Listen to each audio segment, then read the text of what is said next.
Мен Абдуалиева Ақбөпе Қамарадин қызы. Осы елді мекенде Қарағаш ауылдық округінде, Қарағаш ауылдық округінде Самбай, Құндақтығыр, Шибаевка, қазіргі Нұрбұлақ ауылдары енеді. Осы округте 18 жыл ауылдық округінде, селок округтың әкімі болып жұмыс жасадым, қызмет атқардым. Енді осы елді мекен Нұрбұлақ, қазір Нұрбұлақ деп аталады. Осы елді мекен кішкентай, шағын ғана елді мекен еді, 60-70 шақты үй ғана болатын. Мен жұмысқа қызметке тұрған кезімде осы елді мекенде қазір деген үлкен көшелер пайда болды, газ жүргізілді, жаңа мектеп құрылысы, амбулатория құрылысы салынды, үлкен жақсы екі қатарлы үйлер салына бастады. Осы елді мекеннің Ұлы Отан соғысының 60 жылдығына орай осы елді мекенге, осы тұрған орталық көшемізге Атыраубаев Жәнібек атамыздың есімі берілді. Ол Атыраубаев Жәнібек Ұлы Отан соғысының ардагері. Ұлы Отан соғысының ардагері 45 жасында соғысқа өз еркімен аттанып, содан соғысты аяқталып Берлинге дейін жеткен. Ол кісінің өмір тарихымен барлығымен танысып, газеттерге бердік. Сол кезде халықтар арасында түсіндіру жұмыстары жүргізіліп, содан кейін осы мақұлданып, орталық көше, Нұрбұлақ елді мекенінің орталық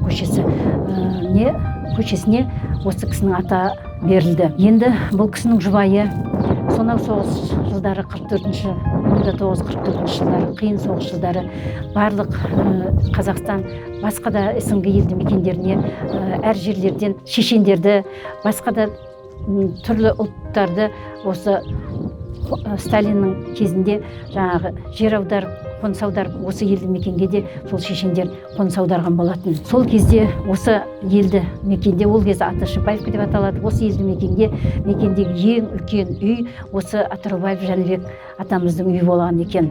Сол үйде Күнсұлу деген әжеміз, Өмирова Күнсұлу, Атыраубаева Күнсұлу, сол әжеміз, сол кезде анамыз, сол 30 адамнан тұратын шешен семьясын балдарымен, кішкентай балдарымен осы өзіне паналатып үйіне қабылдаған болатын.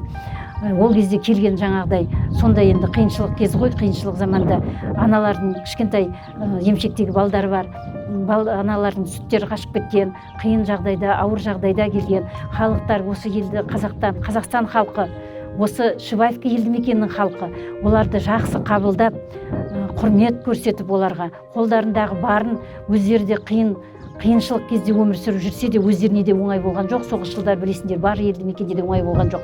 Сонда да қиыншылық кезде өздерінің қолындағы бар тамағын, ағарған сүттін, айранын, нанын бөлісіп, сол шешендерге көмектесті. Солардың адам болып кетуіне, солардың жаңағы денсаулықтарын жақсарып кетуіне осы біздің Қазақстан халқы, осы соның ішінде мына біздің Күнш әжеміз жақсы көмектесті. Күнш әжеміз сол кезде жаңағы сүтті қашып кеткен аналардың 4 баланы алып емшегіне емізіп, сол 4 баланың денсаулығын қарап, жақсы болып кетуіне үлкен көптеген көмегін тигізді. Сондықтан да біз жаңағы атамызды, әжемізді есте сақтап, жаңа сол Ұлы Отан соғысының 60 жылдығына орай, 60 жылдық мерейтойына орай осы көшеге сол атамыздың есімін берген болатынбыз. Бұл кісілердің ерліктері, бұл кісілердің еңбектері барлық халықтың, елдің әлі де есінде. Бүгінде әрине ол кісілерді көрген адамдардың, жастардың да осы дүниеде жоқ, бірақ естулері бойынша, сол айтып жүрген уже аңызға айналған әңгімелері бойынша халықтардың есінде қалғандары бар.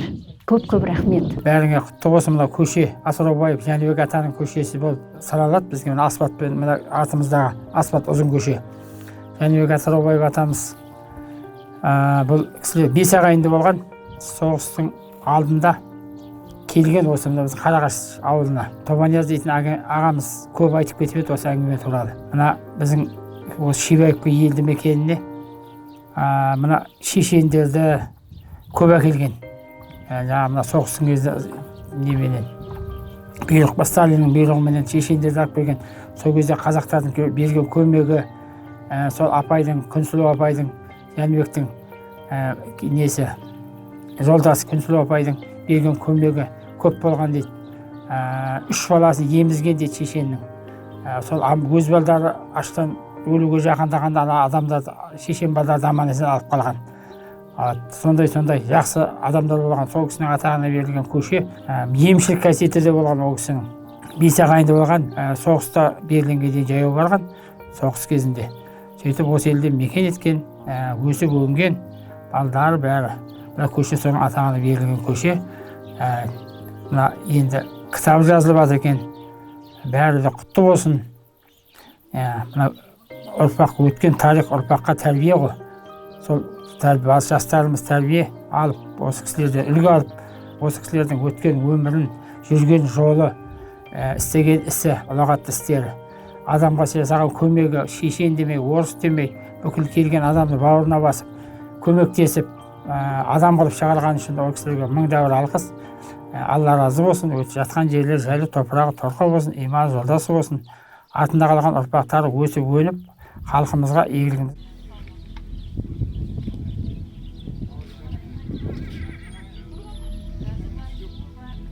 1944 жылы Сталиннің бұйрығымен Қазақстанға 100 мыңдаған астам Кавказ ұлттары жер аударылды.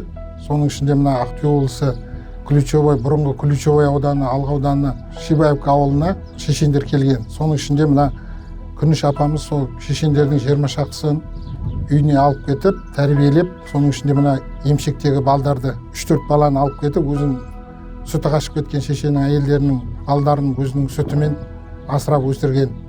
Күніш әжеміз шешен ұлтының аналары Тілегелмендіктен Күнсұлу апаның Күніш апа деп атап кеткен. Соның жолдасы Атыраубаев Жәнібек атамыз 1945 жылы Берлинге дейін жетіп, өз еркімен Ұлы Отан соғысына барып, Берлиннен аман сау қайтып келіп, осы елде еңбек етіп, еңбек ардагері, көптеген бала шағасын асырап өсіріп, жеңістің 60 жылдығына орай осы ауылымызда Шибаевка ауылында көше беріліп, көшеміздің орталық көшесі сол Жәнібек Атыраубаев атындағы көше болып аталады. Енді бұларды айта беретін болсақ, олар енді ертеректе Ойыл ауданынан Дәметкен әжемен бірге 5 бала болып келіп, осы жаққа Дәметкен әжеміз емші болған.